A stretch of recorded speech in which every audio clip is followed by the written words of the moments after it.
J'ai fait vœu d'un pays. Il ne monte pas bien haut. Il monte seulement à la hauteur de mon cœur, à la hauteur d'un champ de coq, à la hauteur de la vie. Jean de La Fontaine, Rimbaud, cela vous rappelle certainement de nombreux souvenirs. Depuis une dizaine d'années, l'UNESCO encourage la lecture, la rédaction et l'enseignement de la poésie dans le monde entier. L'objectif, donner une reconnaissance et une impulsion nouvelle. La poésie n'est pas un style oublié, bien au contraire. D'abord, c'est pas un style pour moi.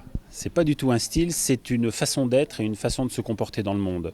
Après, il y a l'écriture et la poésie, c'est d'abord et avant tout un travail sur la langue.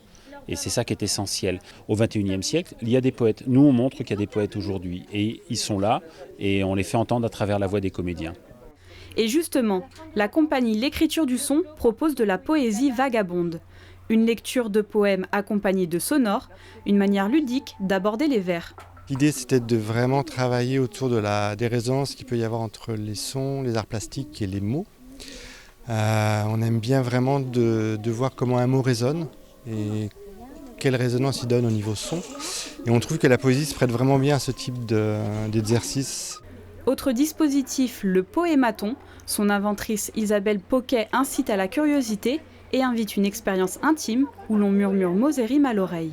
Elle cherchait un moyen de faire entendre de la poésie contemporaine dans les meilleures conditions et partout. Et donc elle a imaginé cette cabine sur le modèle du photomaton pour le Printemps des Poètes il y a 4 ans. Et depuis, le poématon voyage un peu dans toute la France au gré des invitations pour faire entendre la poésie contemporaine partout.